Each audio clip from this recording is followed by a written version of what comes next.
Hello friends, welcome to study and success. आपका study and success channel में स्वागत है। 25 मई 2020 के करंट अफेयर्स के जितने भी इम्पोर्टेंट क्वेश्चन हैं उनको हम देखेंगे और लास्ट में मैं आपसे एक क्वेश्चन भी पूछूंगा जिसका आंसर आपको कमेंट बॉक्स में बताना है। करंट अफेयर्स आपके लिए आने वाले एग्ज़ाम्स में इम्पोर्टेंट रोल प्ले करता है, तो बड़े ध्यान से देखिए। पहला क्वेश्चन है, संयुक्त राष्ट्र ने किस राज्य की कुडोल KHUDOL इस पहल को कोविड-19 के खिलाफ लड़ने के लिए शीर्ष 10 वैश्विक पहलों में से एक के रूप में सूचीबद्ध किया है। तो ये जो पहल है, कुडोल पहल, इसको संयुक्त राष्ट्र ने सूचीबद्ध किया है और ये है मणिपुर की। ठीक है, आपको ये बात ही याद रखनी है। मणिपुर के जो CM हैं वो हैं N बीरेन सिंह। ठीक है, ये बात याद रखें।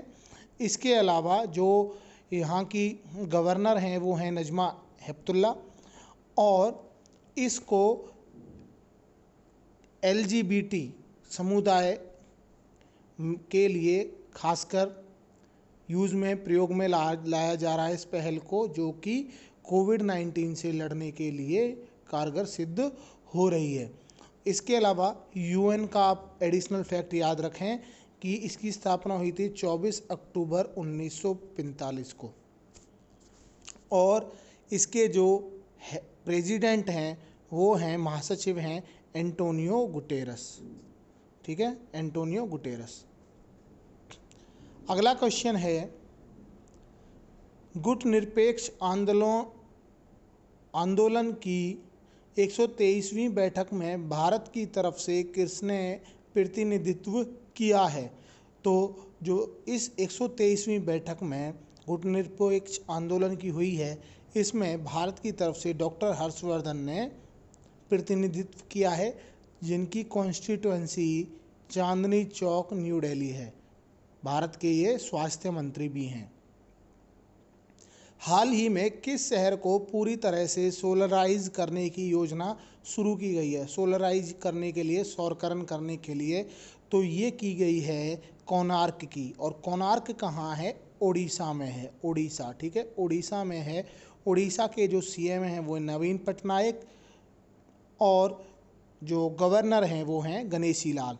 उड़ीसा में ही कोणार्क का फेमस जो सूर्य कोणार्क मंदिर है, ठीक है, सूर्य कोणार्क मंदिर भी उड़ीसा में ही है। ये बात आपको याद रखनी है। और इस शहर का अब पूरी तरह से 100% सोलराइजेशन किया जा रहा है। नेक्स्ट क्वेश्चन है, 20 मई 2020 को आयुष्मान भारत के लाभार्थियों की संख्या 1 करोड़ को छू गई। यह योजना किस वर्ष शुरू की गई थी? तो अभी हाल ही में 1 करोड़ लाभार्थी हुए हैं आयुष्मान भारत योजना के। ठीक है, तो ये योजना शुरू की गई थी सन 2018 में। संयुक्त राष्ट्र में भारत के स्थायी प्रतिनिधि के रूप में हाल ही में किसको चुना गया है? तो मैंने अभी एडिशनल फैक्ट्स बताए थे आपको, संयुक्त राष्ट्र के 24 अक्टूबर 1945, और इसके अलावा इसका जो हेडक्वार्टर है वो कहाँ है? न्यूयॉर्क में। न्यूयॉर्क में इसका हेडक्वार्टर है। और मैंने अभी आपको जो इसके महासचिव बताए थे एंटोनियो गुटेरस, वो पुर्तगाल से हैं। तो इसका जो सही आंसर है इस क्वेश्चन का वो है TS त्रिमूर्ति। मनोज आहूजा CBSE के चेयरमैन बने हैं, CBSE central board of secondary education के, और V Vidyavati archaeological survey of India की महानिदेशक बनी हैं। हाल ही में फ्रैंकलिन टेम्पल्टन सर्विस ने किस भारतीय बैंक के साथ काम करने के लिए हाथ मिलाया है? तो इसने जो समझौता किया है वो किया है कोटक महिंद्रा बैंक के साथ। आपको ये बात याद रखनी है कि कोटक महिंद्रा बैंक ही पहला फर्स्ट बैंक बना था जिसने क्या किया था?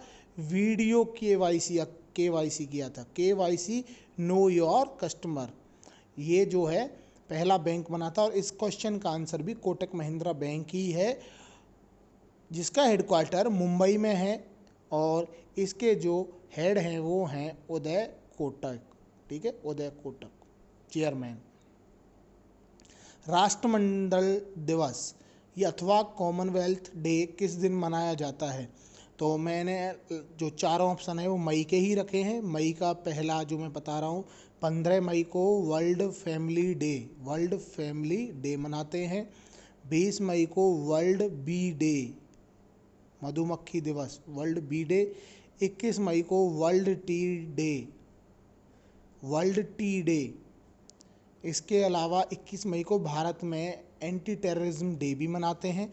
और इस क्वेश्चन का आंसर सही होगा 24 मई। राष्ट्रमंडल दिवस उन देशों के द्वारा मनाया जाता है जो देश कभी जो ब्रिटिश साम्राज्य था उसके अधीन रहे थे। हाल ही में एक रिपोर्ट के अनुसार विश्व की सर्वाधिक वेतन प्राप्त करने वाली महिला एथलीट कौन बनी है? तो इस बार जो बनी है वो बनी है नाओमी ओसाका। ये जापान की हैं और इन्होंने सेरेना विलियम्स को पछाड़ करके यह खिताब प्राप्त किया है कि ये सर्वाधिक वेतन प्राप्त करने वाली महिला एथलीट हैं विश्व में। हाल ही में जो रिपोर्ट आई है, और इनको लगभग 37.4 बिलियन अमेरिकन डॉलर पेड किए जाते हैं। हाईएस्ट पेड हैं ये, ठीक है, फीमेल एथलीट की अगर बात करें तो। नेक्स्ट क्वेश्चन है, हाल ही में किस देश ने नई अंतरिक्ष रक्षा इकाई का शुभारंभ किया है जिसका नाम है स्पेस ऑपरेशन स्क्वाड्रन? तो आप ये बात भी याद रखें, जो इसका आंसर है उनकी एक नई अंतरिक्ष रक्षा इकाई है जिनका नाम है स्पेस ऑपरेशन स्क्वाड्रन, और वो देश है जापान, ठीक है, जापान। ये आपको याद रखनी है। जापान की जो कैपिटल है वो है टोक्यो, जापान टोक्यो, और करेंसी यहाँ ही येन चलती है। ये बात आपको याद रखनी है। आपके लिए आज का प्रश्न है, मानव संसाधन विकास मंत्रालय द्वारा JEE मेंस, NEET आदि जैसी परीक्षाओं के उम्मीदवारों को मॉक टेस्ट के लिए कौन सी ऐप लॉन्च किया है?